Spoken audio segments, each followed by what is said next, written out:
Thank you so much, Rabbi Miller.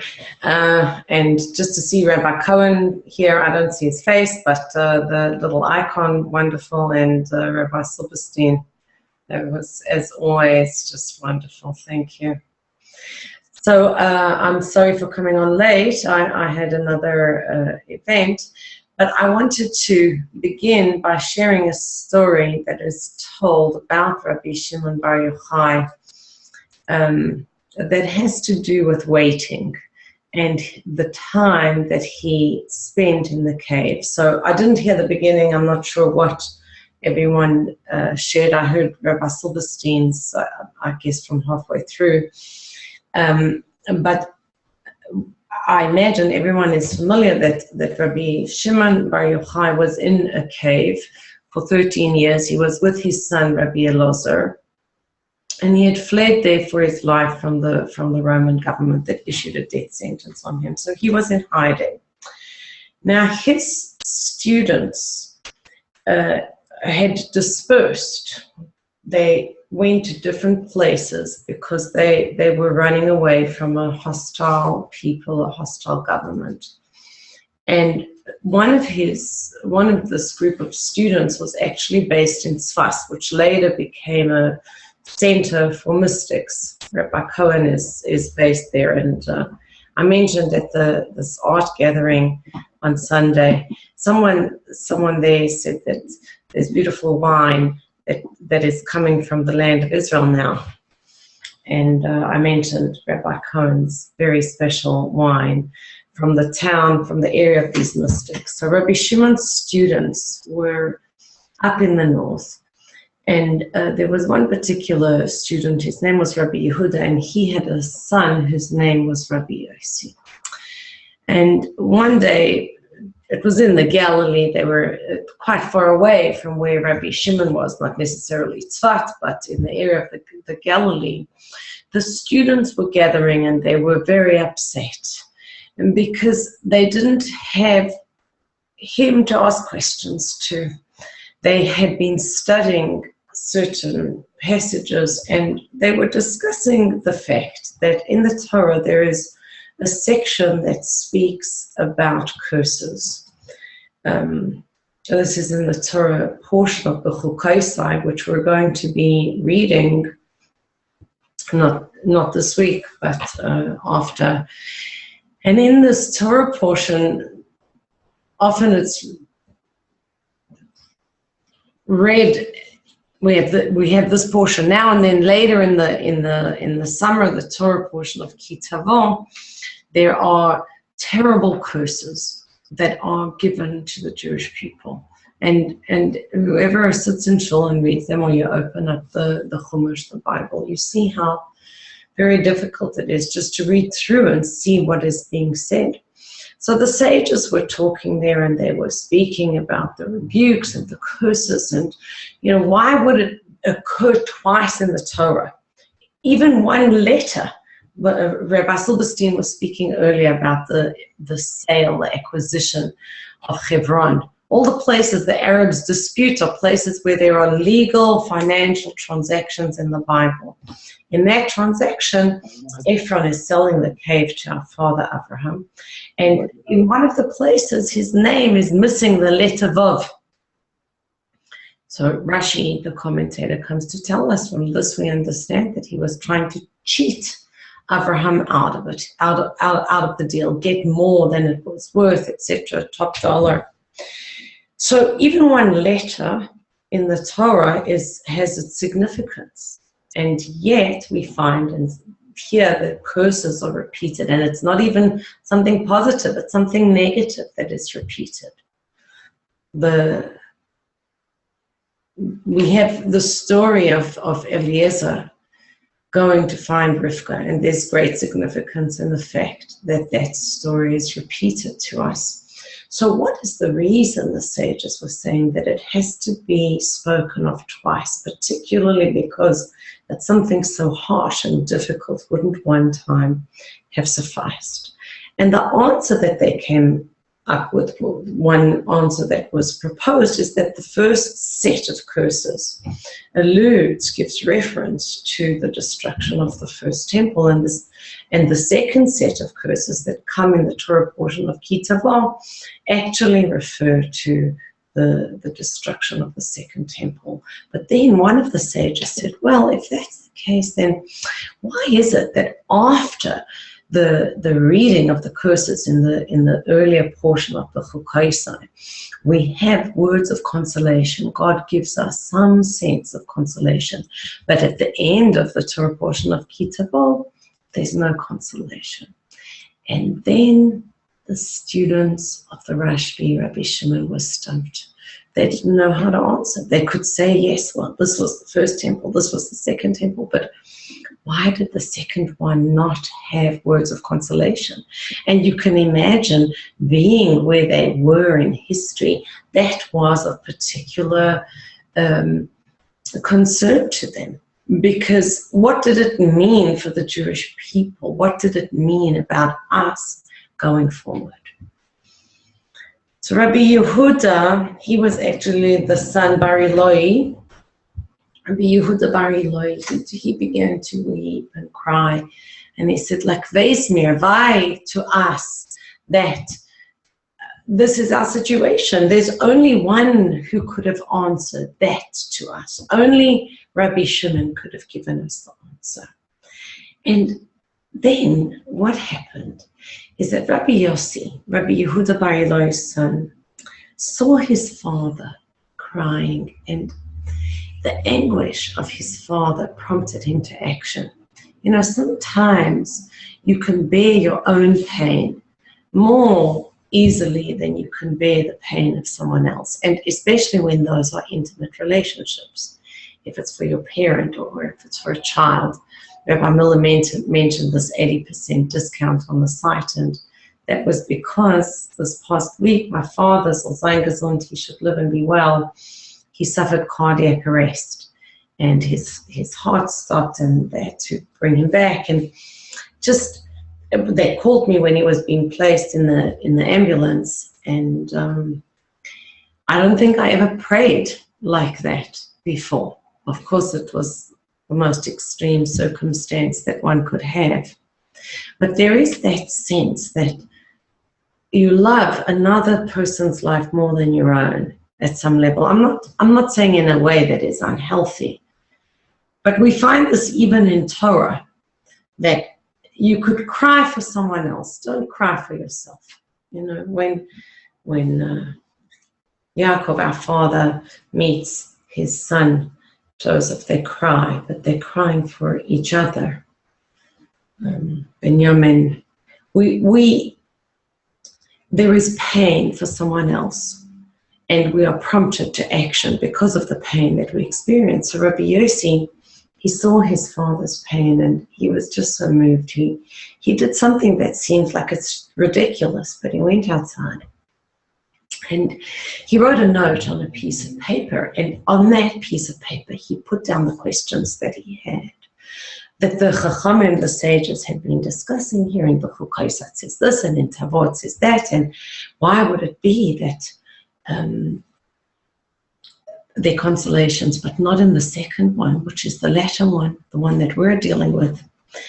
And he didn't know how to get it to Rabbi Shimon.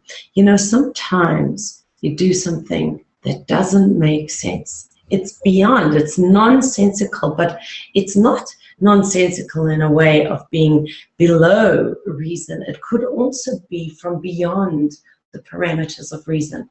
So Rabbi Yossi went out, and he had this note, and he looked up in the sky, and he called out and he said, Dav, you took a note. You saved the people. You went out and you found an ark, and a branch in the times of Noah, and you showed him that there was hope for the world. Please come and take this piece of paper that I have and bring it to the Holy Rashbi, bring it to the sage from the sages of Israel. And that dove came out of the sky, and she took that note. Now, I guess like we have even today, pigeons are used as couriers, certainly in previous times more, but maybe today people don't need actual pigeons, right? They have other techniques. But this dove took the note from Rabbi Yossi, and she went and flew to the hills of Yehuda, near Yerushalayim, where the Rashbi was hiding. And she dropped the note into the cloak of the Rashbi, and he sees he has a piece of paper that was just dropped by this bird. Now, what we just heard, the story about the Rebbe Maharash and looking at rain and looking at material things, what Rabbi Silberstein was explaining, of course, a tzaddik, a righteous person of the caliber of the Rashbi, understood this dove was not just a simple dove. Anyway, he opens up the paper and he sees the question, and he began to cry. And his tears, like Rabbi Yossi was moved for his father's pain, the Rashbi was moved by the pain of the people of Israel. And this is the sign of a truly great leader, of a righteous person, that the pain of the people touches you in your core. And he began to cry. And he said, God, Master of the universe, what will the last generations do? What's going to happen? How will our people be consoled? Who's going to console them at this time in exile? And so Hashem saw him crying, and he turned to Eliyahu HaNavi, Elijah the prophet, and he said, I wasn't going to reveal this all the reasons for the suffering and the curses to the Rashbi, to the people of Israel. But I see the Rashbi's tears, the holy tears of the tears of the holy Rabbi Shimona Bar Yochai, go down and explain to him. So Eliyahu HaNavi, Elijah, came down and he appeared before the Rashbi, and he started to explain to him the meaning of the rebukes. Now, there are levels of explanation.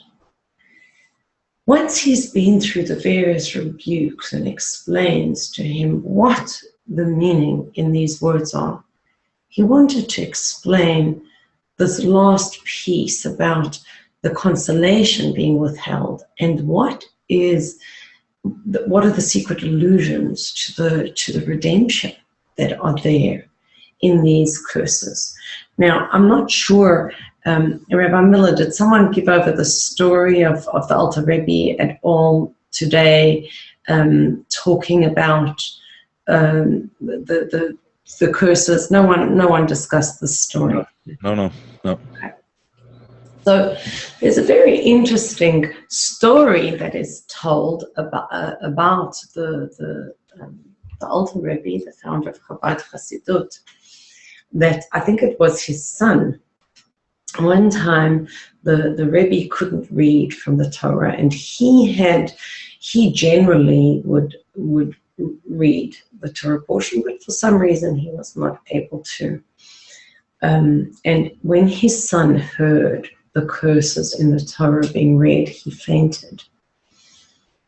When he fainted, they tried to bring him to, but he fainted again, etc. And eventually, when he recovered, they asked him what happened. I think it took a matter of days for him to recover. And they asked him what happened, and he said, didn't you hear the curses? I mean, those curses are enough to make a person pass out. And they said, but every year you hear it. I think he was already around Bar Mitzvah. Every year you hear these curses being read. He says, I never heard the curses before. When my Zayda, my grandfather, reads from the Torah, I don't hear curses, I only hear blessings. So of course, there are ways of relating to our curses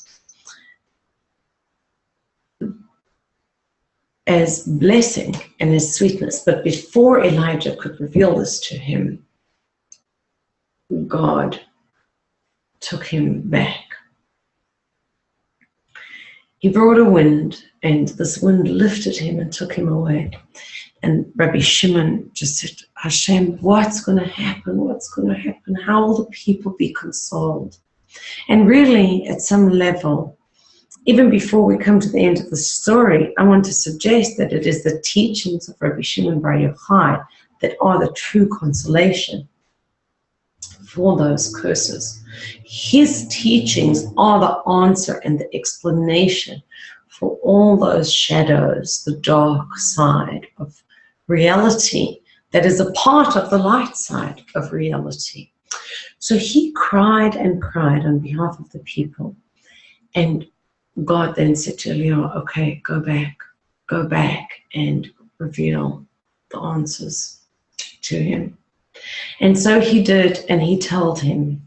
He came to Rabbi Shimon and he said, look, you can think of something as a terrible punishment and a curse, but the curse is only a hard shell that holds inside of it a soft and precious fruit. Think about a nut. So on the outside, it's tough and hard, or even just the fruit of an orange on the outside, a grapefruit, it's bitter.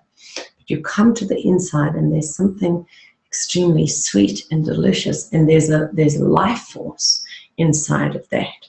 So Elijah the prophet, explained to Rabbi Shimon that this is the nature of suffering. And if you're interested in exploring this topic further, chapter 26 of Tanya speaks about the name of God, the numerical name of God, whose value is 26, and tells us that the first two letters, the Yud and the He, correspond to transcendent levels of godliness that are beyond our ability to grasp. The Vav and the He, the last two letters, the latter part of the name, correspond to dimensions of godliness that we have some access to. And the Alter Rebbe tells us in Tanya, the light, the goodness, the blessing in our life comes from the dimension of the last two letters. But the sweetest part of our life is perceived by us as coming from the dark side. We experience it as being dark. From God's perspective, it's the greatest light. So Rabbi Shimon revealed this. And Chassidut is itself Kabbalah. It's the fifth and highest level of Kabbalah. It is the manifestation of these teachings that were revealed by Rabbi Shimon. And I think in some way this story captures the essence of what his life's mission was about, the sweetening of severities. You know, in Hebrew, we've been reading recently in Torah portions that have passed about leprosy, and the blemish is called a nega. If you turn those letters around, it is oneg. It spells the word oneg, which is pleasure or delight. There's a very close connection between pleasure and delight. Even physically, a sensation that is pleasurable could become uncomfortable or even painful if it would extend too long. So in the world, you find a perversion of that. There's something called sadomasochism, where people delight in pleasure, in pain. But really, in its source, what we're seeing is that oneg and nega, the pain and the pleasure points, are very close to each other. And Rabbi Shimon was teaching this. So he immediately, once he heard this from Eliyahu Hanavi, Rabbi Shimon wrote down the teachings on paper, and then the sun started to set, and the dove came, and he took the paper and gave it to the dove. The dove picked it up and flew as with the setting sun going to the north towards the Galil. And what does she find there? She came back to that courtyard. And in the courtyard, Rabbi Yossi was standing. Now, interesting to me, just this week, I read an exercise that someone had to go through.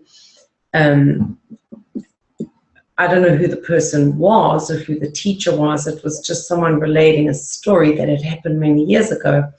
Someone had taken a photography course, And they went to do this photography course, and they expected to be moving around. But the professor at this university and the teacher at the school had a bag full of beans, and took these beans and just sprinkled them around a field, and then said to the students, okay, you have to keep your foot on that bean, stand on that bean for the whole day and photograph this field. And the point was what it was like to stand in one place for a whole day, and what you notice and what you see. Anyway, the story, our story in the Zohar, says that Rabbi Yossi had been standing there since the morning. The sages were talking in the morning. He heard his father crying. He wrote the note and he sent it with the bird. And now the sun was setting, and he was still there waiting. And as soon as the bird came, he opened it up, and he went and he showed the note to his father, to Rabbi Yehuda, who showed it to the sages. And they rejoiced. It was a double rejoicing. One, because they had the answer, the depth of the answer. And two, because they knew that Rabbi Shimon was alive. This was their special blessing. So what I want to suggest, I think there's so many lessons in this story, and one, of course, is about being moved to action when you love someone. That's part of the theme of this story, I think. That's what Rabbi Yossi did. You know, firstly, that Rabbi Yehuda cried. They all played their role in this. The sages wanted the answer, and Rabbi Yehuda was so moved that he cried. And he had raised a son who cried on couldn't bear the pain of his father, and initiates this miracle with the dove. And then Rabbi Shimon could have just thrown up his arms in grief, and that was it, but he wept for the people and prayed, God, what will happen? And those tears brought about two revelations for him, two levels of explanation. Comes back to Rabbi Yossi, and there is salvation. To the point, we are told that the sages rejoiced so very much, and when they went back in, Rabbi Yehuda actually says that this Rabbi Bar Yochai, in the future, Bar Yochai will be at the head of the righteous, to absorb the inner dimension of the Shekhinah, and to see the Holy One, blessed be He. He will rejoice with the righteous and say, come, let us bow and kneel before our Maker. What I want to touch on is that there are ways to wait. We can wait as victims. Why is my life so hard? I want more out of my own life. But we don't take action. We can wait and complain. We can wait and be bored.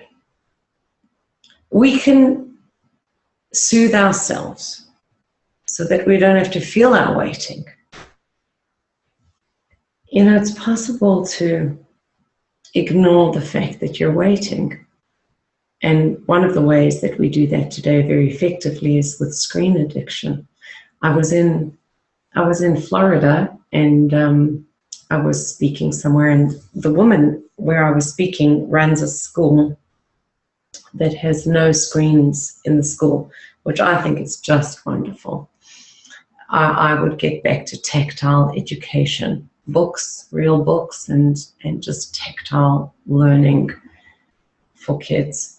Anyway, so she says to me, one of the fathers was very resistant to having his children in the school because they don't have screens. And that week, the week before I got there, the dad had come up to her and said, our children are staying in the school. So she said, what changed things for you? Why are you saying that? And he said, well, I took my son to the dentist. It's a kindergarten, nursery school.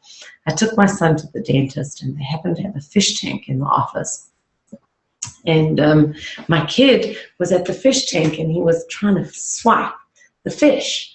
And then he came to me and told me there's a problem, he can't get the fish. You know, he didn't realize that tank was actually a real tank. There were real fish. He thought it was a screen. So we can soothe ourselves.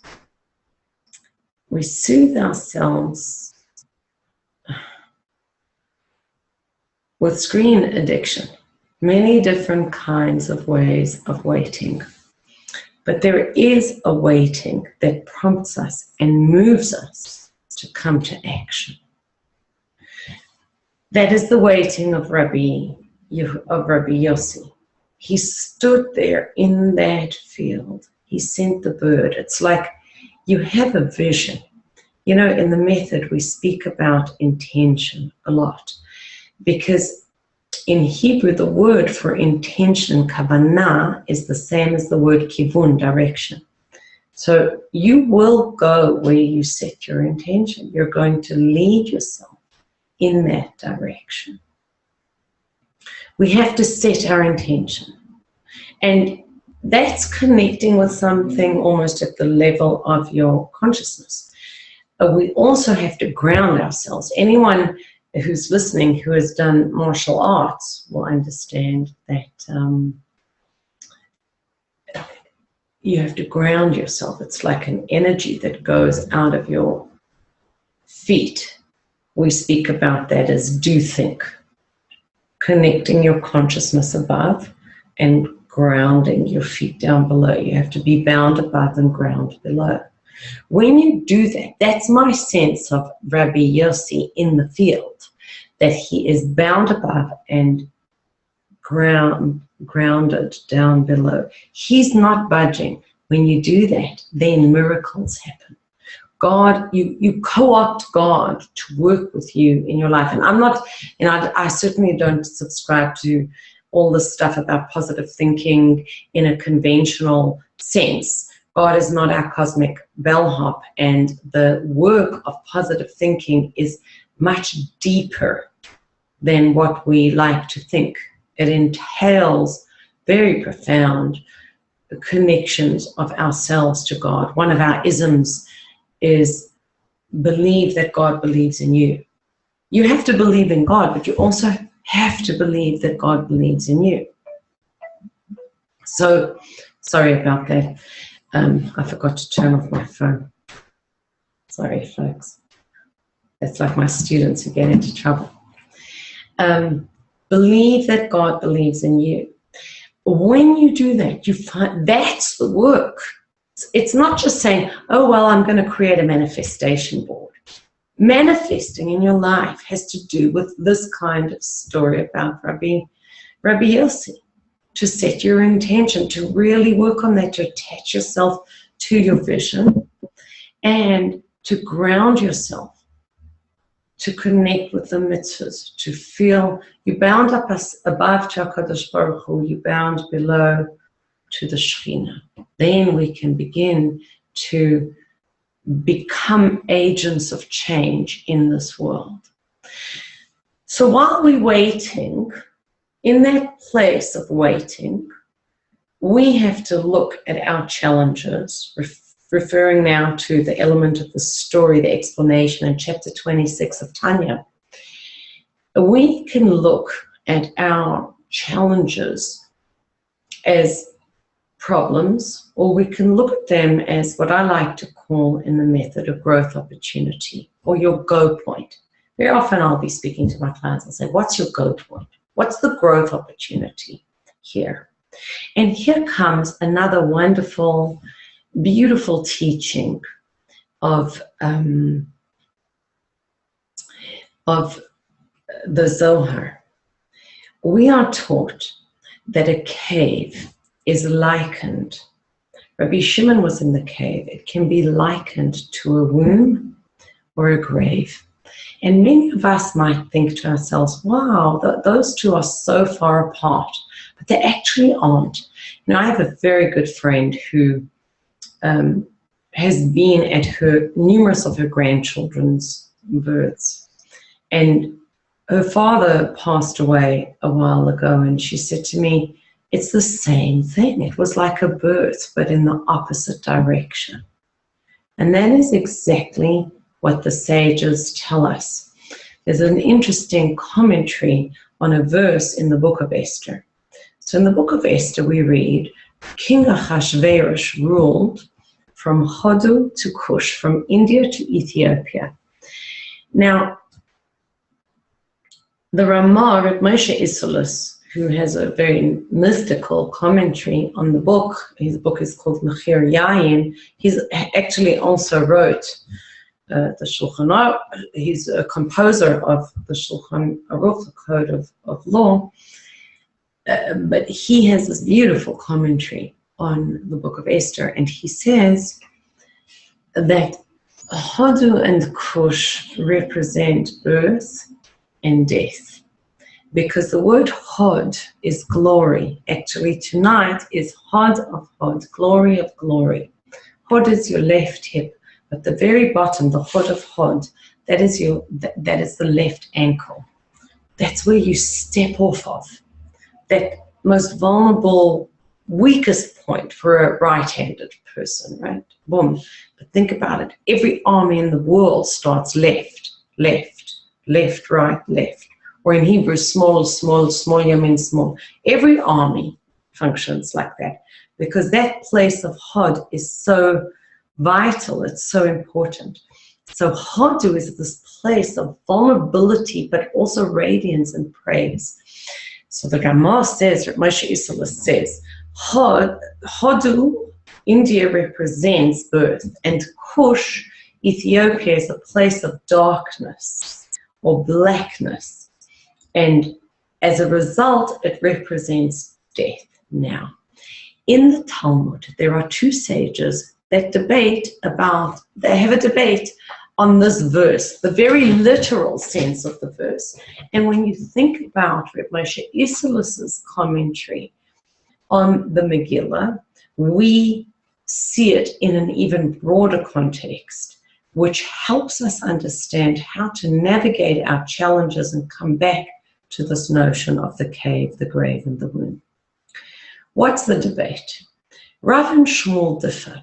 One of them says, Hodu and Kush, those countries were adjacent. One of them says they were at opposite ends of the empire, of the kingdom. Now, think about the United States of America. You could say the president rules over the people of this country as from New York to California. So there is a certain sense there of rulership that contains vast places and everything between it. But you could also say, if there's anyone listening who's not American, New York, the state of New York, is adjacent to the state of New Jersey. You could say the president of this country rules over everyone in the country as he does between New York and New Jersey. And there you wouldn't have a sense of the vastness of New York to California, but you would have a sense of the tightness of rulership and reign, different. So Rav and Shmuel have this difference of opinion, and you could take it as being a socio-political statement. But of course, in the context of the Ramah, we're looking at something different here. Because on the one hand, you can say birth and death. He's saying Hodu and Kush are birth and death. Now let's couple that with what Rav and Shmuel said. Are they adjacent or at opposite ends of the kingdom? Rav and Shmuel have differing opinions. You could say birth and death are adjacent, and you could say they're at opposite ends of life. At opposite ends of life means I'm born, and hopefully 120 years later, I leave. Should be a long and good life. So then they're at opposite ends of the kingdom of my life.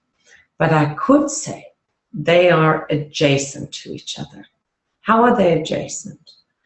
When a soul is born into this world, and I'm sure there have been a number of children born into this world while we've been on this webinar, that is a welcome celebration of life to this world. The bonding of body and soul, which Rabbi Silverstein spoke about earlier, bringing together this mysterious It's miraculous and it's mysterious every moment. The connection of body and soul. That happens at birth. But the souls in the heavenly dimension, which are non-temporal, non-spatial, those souls are mourning the loss of the soul that has just been born. For them, it was like a death. When we lose someone in this world and we cry, that's a death, the separation of body and soul. But in the next world, the souls are waiting to greet this soul that is making a transition. In fact, one of the main themes of Hasidus is this transition between two states of being. In the method, we say, these are in our isms. You're big enough to fail, and you have to die in order to live. It's not possible. You can't live if you're not dying. The old self, the lie, has to die in order for the truth to emerge. You have to shed your skin. You have to grow out of your old shoes. All of that has to happen. So when a soul transitions in the next world, that's a birth. They're waiting to greet them. And you hear many stories of people who crossed over and came back and said, I saw a vision. There was this one, or this one was there. I had many of those stories this week because of the situation that my father has been in. And thank God he's back deep in the ring of life with us. But still, that transition is a life. And that, I think, is the deep lesson in the cave of Rabbi Shimon. He, at some level, that was like a Garden of Eden. You know, all the great leaders, all the game changers, they are all exiled. The Lubavitcher Rebbe was put on trial, totally exonerated. All of his ancestors were actually put in prison. Think about the great leaders. The world wants to beat them down because the voice of change, the herald of redemption, it's too much for us to bear. Moses was in a casket. Joseph was in a pit and then in a dungeon. Elijah was in a cave. Rabbi Shimon was in a cave. There is Avraham Avinu, our father Avraham, he was also hidden in a cave at birth. He emerged late when I think it was 3 when he emerged, but he was hidden because the voice of change that comes from the other side, from the side of redemption, encounters a lot of resistance. So Rabbi Shimon, when he was beaten down and exiled to a cave. But the interesting thing is that for him in that cave, it was like a womb. It was like being in the ark. The waters are raging. Noah was in the ark. Waters are raging, but for him, there was a Zohar in the teva. There was this luminous light that was in the teva, in the ark. So Rabbi Shimon, there was a spring that appeared miraculously. Beside it, a carob tree grew, and it turned into a date tree. Like it's special food on Shabbos. On Shabbos, that carob tree would become a date tree, etc. His experience, of course, his consciousness shifted that, but it is metaphoric for us as well to say, I'm going to be in a cave at certain points in my life or certain points in my day, and how am I going to navigate that? I can make it into a grave, and I can make it into a womb. You know, I once taught, and I had checked things before I taught with a rabbi. I was mistakenly given wrong information, and it was so bad I fell flat on my face, and it had really negative consequences for me. Around that time, I took the course of a woman. I signed up for this course, and it was such a scam. It was such a scam, I couldn't believe it, and it cost me quite a bit of money to get out of that. And I could have just kind of raised my hands up and said, this is the darkest moment. A number of other things happened. I fell on ice. I slipped on ice at that time. I fractured my back. I lost the use of my hand. Till today, I don't have a full feeling, but thank God it's a number of years and it's coming back. The nerves are regenerating. It was a very dark time in my life, but I kind of obnoxiously insisted that that cave become a womb instead of a grave. And I would say that as a result of those challenges, well, I was scammed, but I knew how not to run my business. I gave misinformation and became discredited for a certain while, and that compelled me to create an online platform that has been transformational for so many people. I learned a lot about regenerating nerve health as a result of it. I could go on, and I'm not, I'm not there. We're all a work in progress and in process. But I do feel once you've been in a cave enough times, you get to recognize exactly what it is.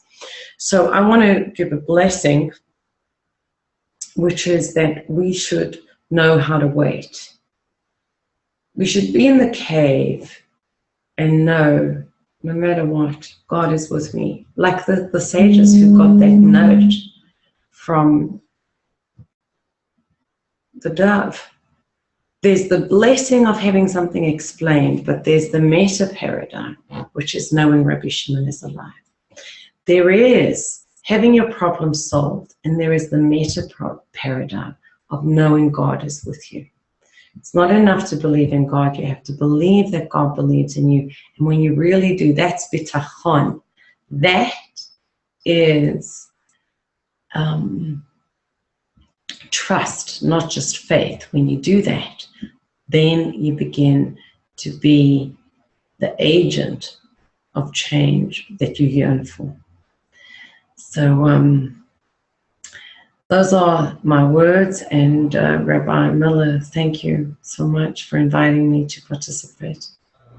You're very, very welcome. I really appreciate it. It was wonderful, tremendous insights. And I'm sure that a lot of people are going to ask for your email. I hope you don't mind if I give it out. Thank you. Also, please go to her website, thekabbalahcoach.com. And there's a lot of information there, and well worth looking into. There is an opportunity to ask some questions a little bit later than we planned it to be. But if there are any questions, please don't hesitate to ask. We can take questions now for at least a few minutes. There was one question that came in by email, which is a little bit of an esoteric question. Somebody asked for information about the correlation or association of planets with particular sfirot. I can send you probably the information by email. I can tell you what they are if you want to know. The place to look is the Shiur Koma of the Ramak, a work called the Shiur Koma of the Ramak, Siman Tet Vav, chapter 15. There he explains it that basically Shabtai or Saturn corresponds to Chesed, Tzedek, Jupiter to Pura, Ma'adim or Mars to Tiferet, interestingly enough, Chama, Mercury to Netzach, Noga, which is Venus to Hod, today's, and Kochav, which is the sun, actually, to Yesod, and Levana, the moon, to Malchut. And the Zohar adds particularly the moon in its fullness when it's a full moon. Okay, I would probably send it to you if you ask, because that's a lot of information to grab just like that. The source in the Ramak again is called a book called Shiur Koma, which has never been translated into English as far as I'm aware. Shiur Koma, chapter 15. Okay. Any other questions?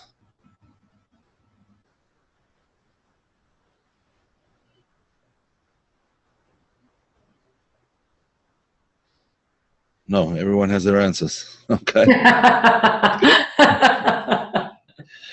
Very nice. Okay, so folks, I will post this all online, probably not tonight, but maybe tomorrow, the next day, and it will be available. Just go to my website for the link or to the YouTube channel, if you know where that is. Alrighty, again, very, a tremendous amount of thanks to the panelists. I think Rabbi Amichai is still here. Thank you again. To Mr. Zukernik, thank you. It was a wonderful presentation. Rabbi Eli had to drop off, and see you again. I think this was only a beginning.